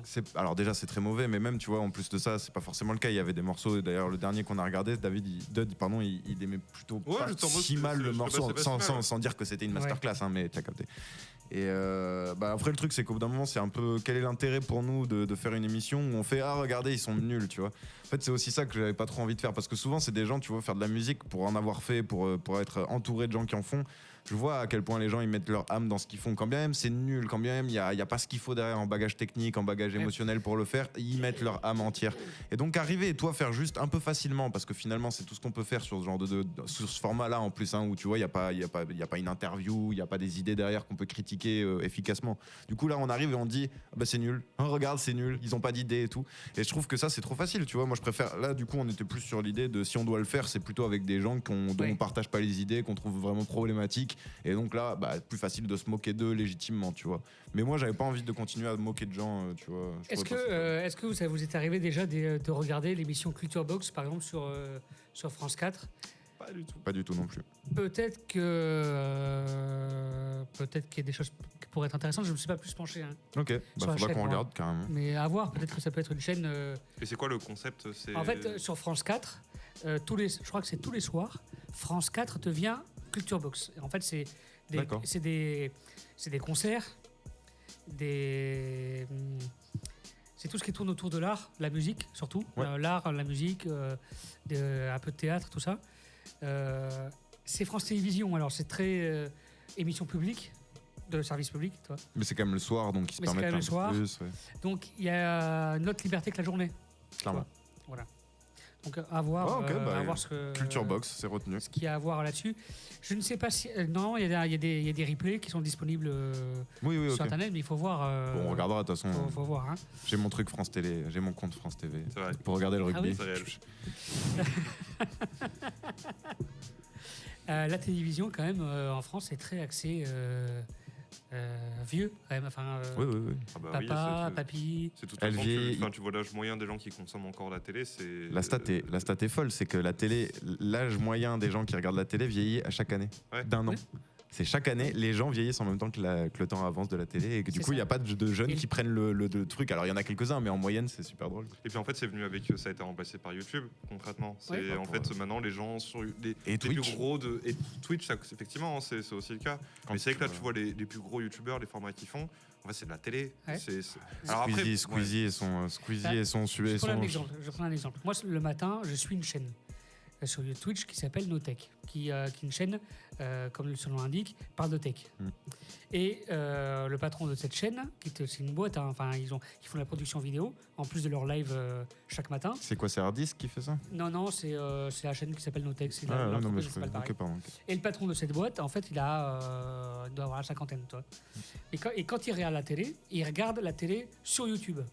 Parce que maintenant, certaines chaînes mettent leur format sur YouTube. Donc, est-ce que YouTube, justement, n'est pas notre chaîne de télé à notre génération? Mais je pense que c'est, tu vois, pour mettre l'idée de la politique là-dedans, hein, mais désolé, mais pour moi, le rapport là, il est là. C'est que ce qui fait la télé, c'est pas le support. C'est la manière de le produire. C'est où sont les enjeux, qui finance, qui finance et donc qui crée un rapport de pouvoir, par exemple, dans ce qui va être pour définir ce qui va être dit, jusqu'où on va, par exemple. Et les codes de la télé, c'est pas les mêmes que sur Twitch, littéralement. Ah non. Alors il y a des trucs communs. Hein, tu peux pas montrer du nu, tu peux pas faire ce genre de choses. C'est pour ça que des chaînes de télé qui sont lancées sur Twitch se sont littéralement plantées sur Twitch. Et à côté de ça, Samuel Etienne a trouvé sa place sans problème. En fait, c'est surtout que le rapport avec Twitch, il est très individuel. C'est très une personne ou deux devant un truc ou un petit groupe de personnes et que c'est pas une émission. Quand au début, quand BFM TV s'était lancé sur Twitch, et c'était juste leur chaîne de télé sur Twitch, non, ça n'a pas marché. D'ailleurs, sur Planté, ils l'ont arrêté leur chaîne. Je savais même pas. Je savais même pas qu'ils avaient commencé. Et ils ont repris ensuite leur chaîne pour faire carrément des émissions Twitch. Twitch. D'accord. Mais c'est plus malin. Mais alors BFM TV, je n'ai pas pris le meilleur exemple. Non, mais tranquille. C'est des chaînes d'infos, bref. Mais en tout cas, il y a quand même une compréhension, j'espère, des nouveaux formats. Mais tu vois, ce qui fait que et c'est là où vraiment je rejoins Yagi, tu vois, c'est clairement une question de contenu et de comment sont amenées les choses, tu vois. C'est vraiment ça, hein, les questions, c'est comment tu amènes les choses, comment tu le dis, comment tu le fais. C'est ça qui change avec la télé globalement. Ce qui pose problème avec la télé, c'est qu'il y a beaucoup de jeunes notamment qui ne se sentent pas particulièrement représentés, qui ont pu l'être pour certains par tout le délire Hanouna et tout, et que ça a permis de rajeunir, tu vois, notamment la chaîne C8 et ce genre de trucs, tu vois. Donc t'as quelques trucs quotidiens, arrivent encore à toucher quelques jeunes, mais enfin c'est très limité et ça fait longtemps que là, les gens qui ont 20 ans regardent pas le JT, tu vois. Comme moi, je regardais le JT avec mes grands-parents quand j'étais petit, tu vois. Ça, c'est un classique que plus personne ne fait, tu vois. Et tu regardes Hugo Décrypte sur ton TikTok ou sur ton Instagram quand t'as 20 ans aujourd'hui, j'imagine, globalement, t'as pas besoin de te faire chier à aller regarder la télé, quoi. Et du coup, te regarder des documentaires super chelous sur les canards quand on est aux saisons du foie gras, sur les châtaignes quand c'est l'automne, enfin, tu vois, c'est ça aussi, quoi. C'est que tu sens bien que quand tu regardes la gueule des pubs qui sont autour des émissions et des trucs, c'est que des bails, achetez votre voiture à 50 000 balles. T'es là, mais ouais, je m'en refais. Il y a un truc moi, qui m'a impressionné, qui m'a fait un gros tilt il y a quelques semaines. Il y a M6 qui a fait un 66 minutes un dimanche sur les boulangeries Ange. Je connais pas. Bon, c'est une grosse chaîne de boulangeries en France qui s'exporte un peu au Canada, etc. Ok. Un fleuron de l'industrie française. Et voilà. Le 66 minutes, très très bonne critique sur cette chaîne de boulangerie. Bizarrement, le lendemain, vous savez, tu sais, si tu regardes un peu la télé de temps en temps, t'as des annonceurs qui font une pub juste avant la météo, par exemple, ou le journal. C'est vrai, oui. Toi, où ils disent oui, c'est la météo. La météo est financée. Enfin, avec Cofidis. Et bizarrement, dès le lendemain, la météo était sponsorisée par les boulangeries Ange. Ah, bah oui. Okay. Y a-t-il pas un conflit d'intérêt quelque part? Bah si, tu vois ce que je veux dire? Bien sûr. Alors, mais c'est intéressant. Les médias vont me dire oui, mais l'émission a été produite par une société extérieure. Oui, mais c'est pour ça que c'est important de savoir d'où parlent les gens. Le contexte est important pour revenir encore une fois à ça. Je vais pas lâcher l'affaire, mais c'est vraiment important pour comprendre les choses et pour savoir comment, à qui donner ta confiance plus ou moins, parce que c'est là dont on parle et c'est de ça dont il est question. Bah, t'as vraiment besoin d'avoir le contexte de ok, telle chaîne c'est quoi? C'est pas juste une chaîne, tu vois. C'est pas juste je regarde les anciennes émissions et je vois un peu ce qui est dit, tu vois, vite fait. C'est aussi ok, elle appartient pas à qui, tu vois. Et tu vois bien que par exemple TF1, ils ont jamais parlé des problèmes de Bouygues, tu vois. Bah forcément, ils appartiennent à Bouygues. Donc, mais tu vois qu'il y a des trucs comme ça, tu vois. Donc c'est dur de se dire par exemple que tu vas avoir les informations complète sur Bouygues en regardant que TF1. Mais c'est juste ça, c'est pas de dire TF1 c'est nul, c'est juste de dire c'est pas là, j'irai chercher les infos sur Bouygues. Là aussi, il y a quand même, quand tu veux être un média indépendant et quand tu vois chaque année les factures qui arrivent, enfin, moi je parle dans le contexte de Montagne Média, tu vois, quand je vois ce qu'on doit payer pour diffuser, pour vivre, etc., et pour continuer à évoluer, quand je vois les factures qui arrivent, j'ai l'impression d'avoir le troisième mois de l'année, l'anus gros comme un... Ouais. Tu vois, derrière, où tu es quand même obligé pour quand même combler ce trou qu'on t'a bien... tu dois trouver des thunes. Donc, tu dois trouver des thunes. Donc, c'est à la fois compliqué de toujours évoluer comme un média indépendant, libre, etc. Et à la fois... quand tu as des financeurs... Une liberté, Une liberté par rapport aux financeurs, etc. Je pense qu'au fur et à mesure où tu évolues, ces questions se posent de plus en plus. De toute façon, à partir du moment où tu te fais financer. Après, c'est pour ça que Twitch, ça a plu aussi. Twitch te permet justement d'établir une relation de confiance, en gros, avec le système de dons. Oui, mais le don, c'est pas ce qui te rapporte le plus. Ah, mais attends, même les plus grosses chaînes ne gagnent pas de l'argent. Tu devrais écouter ce qu'il te dit parce qu'il y a vraiment beaucoup. Je pense que tu as une part de Twitch que tu connais pas, mais où vraiment ce concept-là dont il parle fonctionne littéralement. Vas-y, dis-moi. Ouais, bah en fait, c'est tout bêtement le truc de tu crées une émission du coup où toi tu vas mettre ta propre ligne éditoriale dessus. Donc les gens qui vont tomber sur ton émission, qui vont adhérer, vont te supporter. Avec le temps, plus tu auras d'abonnés, plus on va pouvoir te donner des dons, etc. Et en fait, tu te rends compte que c'est hallucinant l'argent que tu peux engendrer. Et en fait, tu te rends compte que tu peux vivre en fait avec les dons qu'on te donne. Mais en fait, plus que vivre, tu peux produire. En fait, c'est ça. C'est que c'est corrélé. C'est quand même pas corrélé à rien. Mais il y a beaucoup de chaînes qui, en proposant du contenu, notamment politique, et en général culturel, mais comme par exemple comme Dany Raz, comme Pas du Ring, comme tellement de gens à gauche finalement, mais je t'assure qu'il y a beaucoup de médias qui existent. Canard Réfractaire aussi, je sais pas si ça te dit quelque chose, mais c'est pas pour faire leur pub. Usul, bien sûr. Oui, Usul et Blast, Média. Ça va me revenir un nom. Mediapart. Oui, aussi. Mediapart, ils sont financés par leurs lecteurs, hein. C'est que des systèmes d'abonnement. En fait, t'en as plein des médias comme ça. Je demande d'avoir quand même leur livre de compte quand même. Et quand même, alors je veux bien, mais même sans rentrer dans ce rapport-là, tu vois, quoi qu'il arrive, quand bien même t'es payé uniquement par les gens qui te lisent.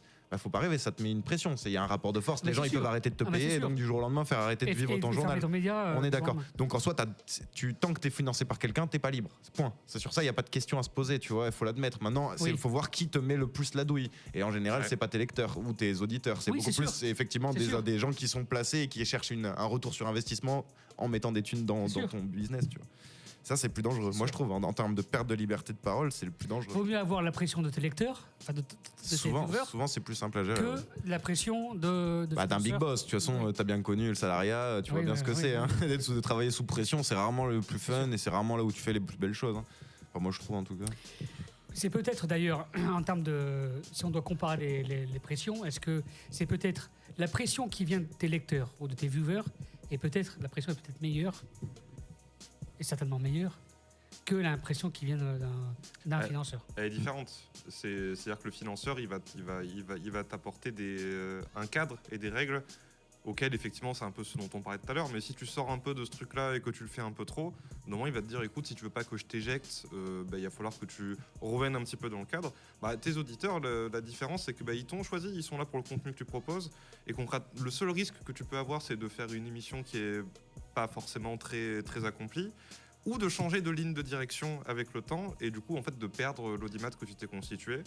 Ouais. Et puis la différence, c'est qu'aussi le rapport à la thune n'est pas le même, parce que les gens individuellement, ils ont mis 4,50€ par mois. C'est pas la même chose. Aussi en termes au pire, ils se désabonnent et ils ont perdu 4,50€ et leur vie va se faire. Ouais. Par contre, quelqu'un qui a investi des millions pour que tu fasses ou juste des centaines de milliers par an pour pouvoir que t'existes. C'est pas aussi, une certaine prison de te mettre dans une ligne éditoriale qui plaît à tes auditeurs. Mais si un jour, t'en as marre de cette ligne éditoriale et que tu veux la changer, tu changes. C'est comme ça. Et t'assumes que tu vas perdre des gens. Ça veut dire que tu perds quand même une très bonne partie de tes finances, de tes auditeurs. Mais c'est le jeu. Et ça, c'est le jeu. Si on veut revenir sur la musique, et j'adore citer cet exemple, mais t'as Nino Ferrer, du coup. Si je dis pas une connerie, c'est bien lui qui fait Mirza et tout là. Attends, je vais vérifier avant de dire une fake news. Mais je crois que c'est Nino Ferrer.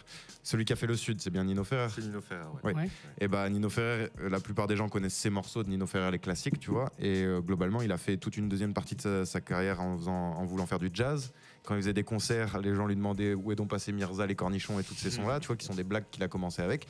Ce mec, il a fini par se suicider avec son fusil dans la forêt et là, tu peux te demander à quel point le poids du public, qui était effectivement ses financeurs, c'est grâce à ce public-là qu'il vivait, à quel point ça a été néfaste sur même sa santé mentale, c'est horrible, tu vois.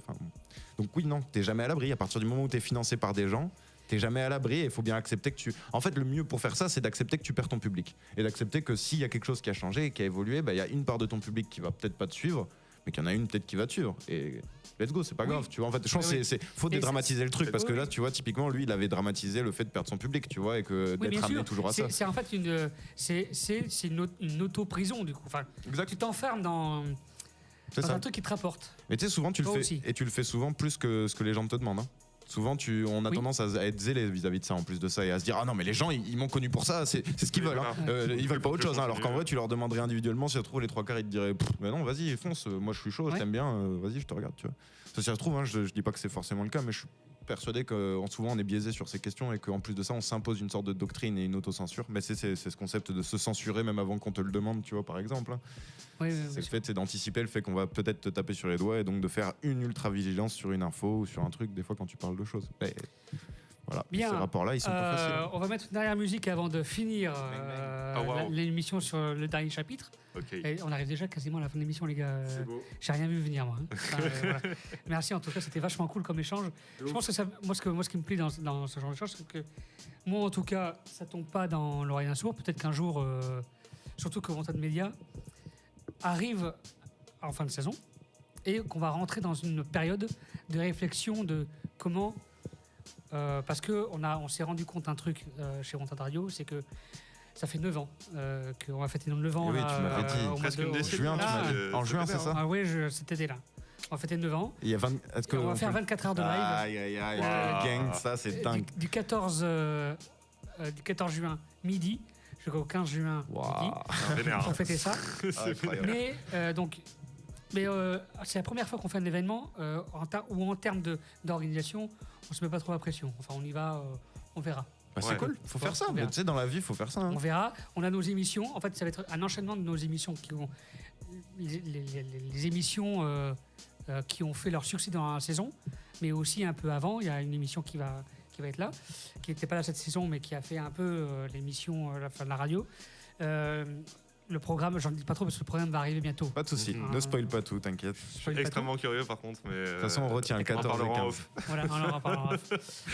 Et, sans oublier de couper les micros, pardon. Après, c'est une chose que je crois qu'officiellement à la radio, j'avais encore jamais dit, mais je vais en profiter un peu ce soir, c'est que la saison prochaine, vous ne retrouverez peut-être pas toutes les émissions.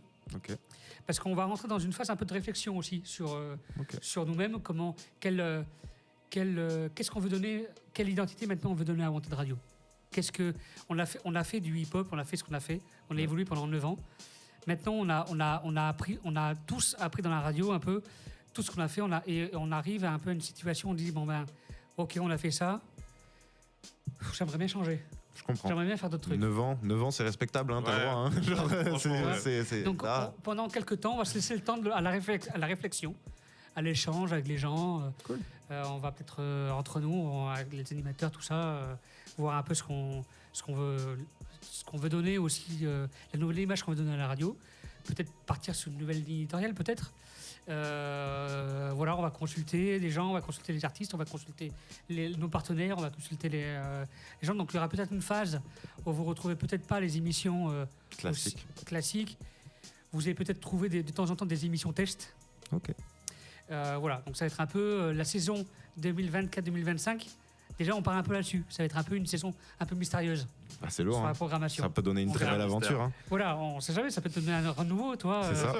Et ça retombe un peu ce qu'on a dit un peu ces dernières minutes. C'est finalement, quand on veut changer de ligne éditoriale, c'est risqué.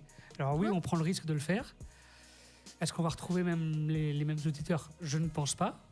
T'en gagneras d'autres. Mais on en gagnera d'autres. C'est ça, t'en gagneras d'autres. Et puis après, la vérité, c'est que si toi, t'es content du contenu que tu proposes, en fait, c'est peut-être le principal quand même, tu vois. Oui. C'est que tu sois heureux de faire ça et que... En fait, il n'y a rien de plus agréable que de regarder quelqu'un qui s'amuse vraiment, quoi.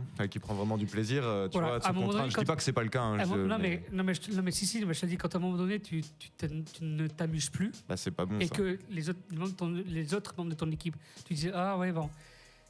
Pourquoi pas faire autre chose? Là, c'est bien. Là, c'est dit, ok, on va faire un stand-by. C'est bien. Stop. Vous avez raison. On réfléchit, on voit ce qu'on veut donner, la nouvelle dynamique qu'on veut donner, et on repart là-dessus. Et tu disais, tu vois, vous allez contacter d'autres personnes et tout, c'est très bien, tu vois, ça c'est très bien, mais faites-vous confiance aussi, tu vois. C'est là où c'est important. Oui, c'est ce qui dit Dud, c'est ça, c'est aussi. Je pense que c'est ce côté, faites-vous confiance, parce que en fait, ce qui sera le plus intéressant pour ce média, ce sera ce que vous aurez envie de faire aussi.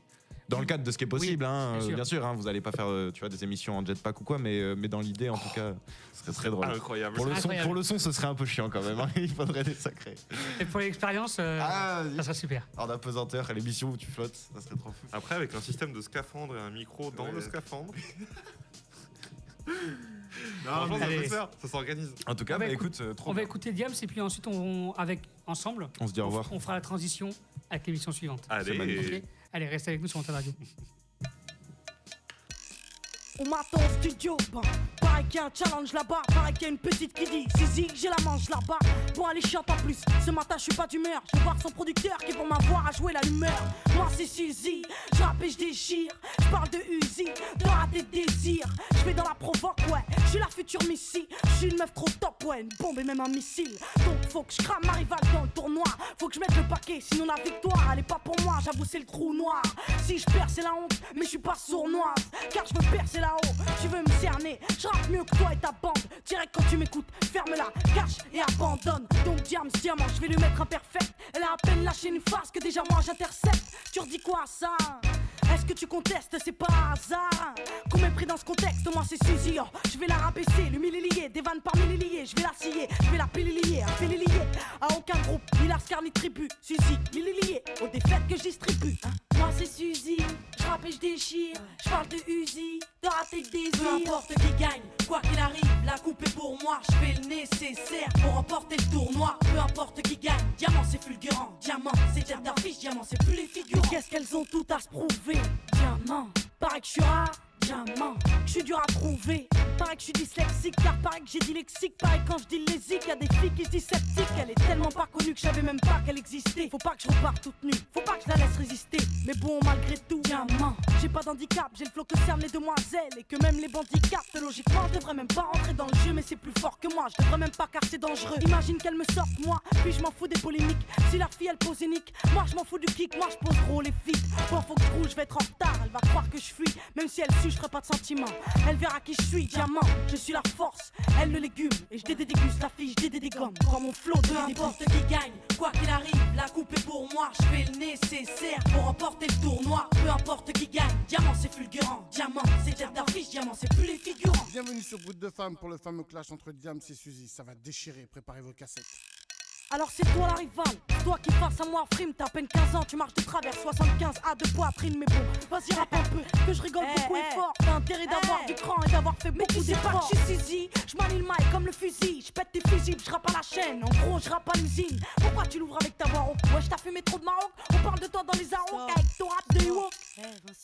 Vincile, montre-leur qui met à l'amende qui, hein? Diamant qui met à l'amende, diamant qui pose salement, diamant qui pose sagement, Suzy, sagement, moque, même si le message manque dans ce passage, non, et donc c'est passage, non, diamant c'est de l'abattage, non. Diamant gueule son nom, diamant dans ta sono, diamant dans ta son, diamant tente à son tour de cramer sa rivale, si elle arrive à le faire, ce qu'elle va le faire avec la poigne, ça va le faire. Et maintenant, Vincile, tu remets le son normalement, parce que la petite, je crois pas qu'elle puisse suivre diamant. Tu m'as fait un vrai coup de crasse, tu mérites des vrais coups de crosse, des vrais coups, je casse ton image, car moi, Suzy, je tue partout où je passe. J'aurai ma revanche, sur un cunière et acharné. Dis ce que tu veux, je déchire, même si je suis dur à cerner. Peu importe qui gagne, quoi qu'il arrive, la coupe est pour moi. Je fais le nécessaire pour remporter le tournoi. Peu importe qui gagne, diamant c'est fulgurant. Diamant c'est tête d'affiche, diamant c'est plus les figurants. Franchement, là il y a de la mise à l'amende grave là. Et on sait tous pourquoi. Parce que là...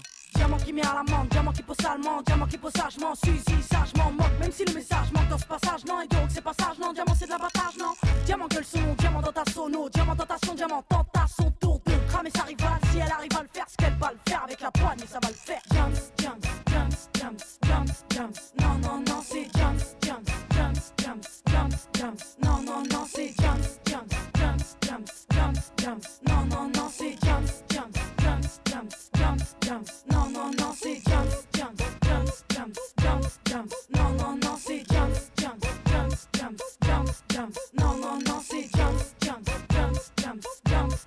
non, non, non, c'est Diams, non, non, non, c'est. Allez, on est toujours en direct sur Wanted Radio. Et on enchaîne avec l'émission suivante. Bonjour DJ Masta. Bonsoir même, j'ai envie de dire. Juste bonsoir. Pour te contredire. Bonsoir. Le Wanted Radio Show jusqu'à 23h, ça va être du mix. C'est ça va arriver. Du mix chaud, bouillant, comme d'habitude.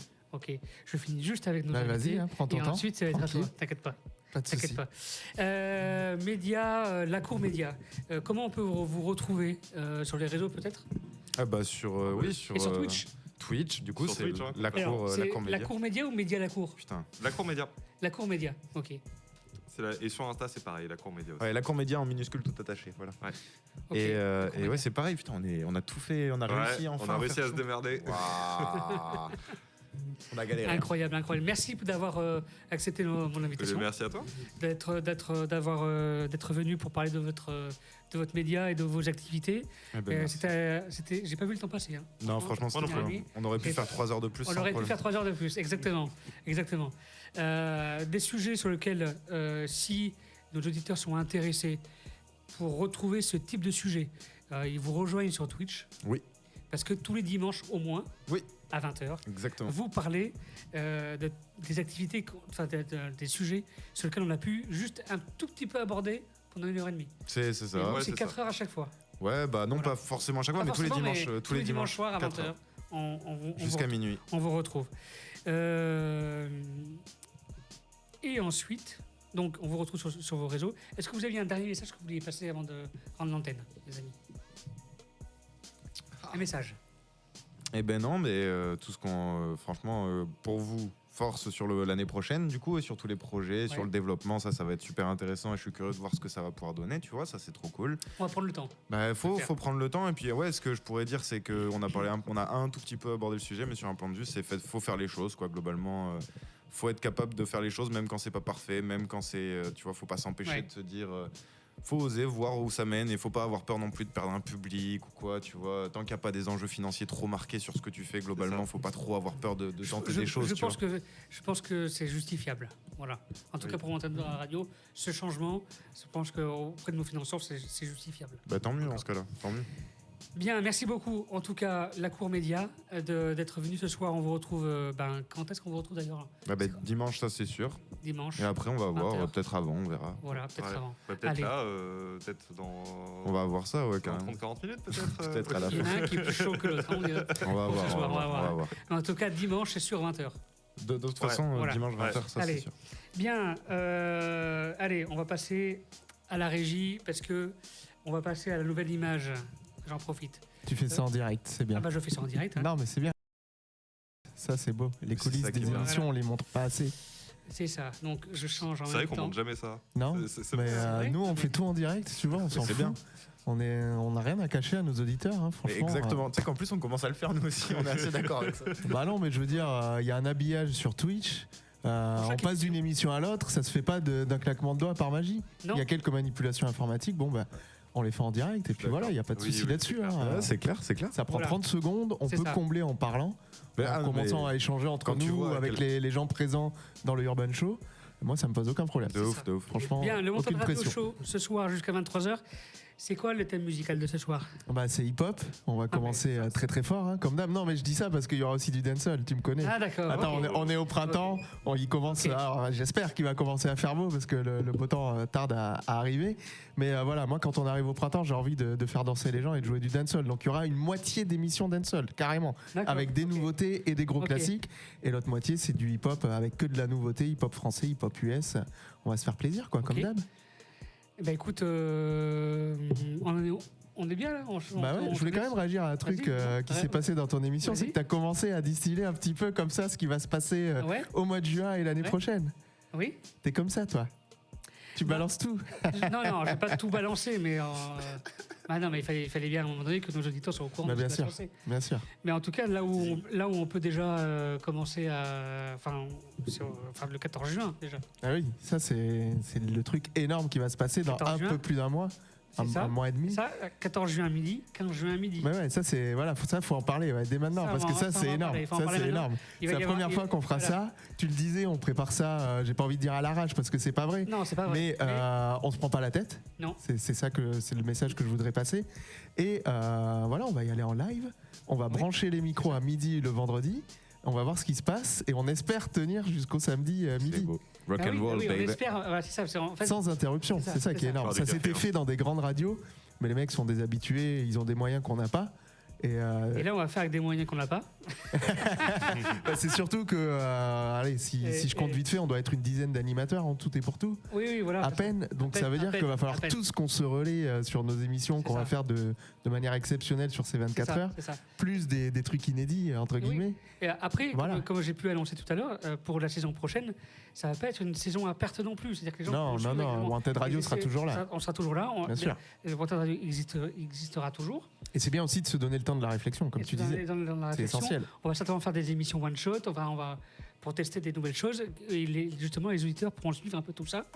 Et comme on disait, ça peut être aussi l'occasion de montrer les coulisses, parce que ce dont les gens se rendent pas compte, je pense, c'est qu'on a 15 000 idées à l'heure, que tout n'est pas faisable. Attends, j'étais en train de penser à une nouvelle idée d'émission pendant ton émission. Un nouveau truc, ou passe-moi, tu sais que je rêve un jour de faire des trucs d'interview. Je sais. Donc voilà, j'étais en train de me dire, mais comment ça pourrait se faire, sous quel format, avec quel genre d'invité, quelle ligne éditoriale.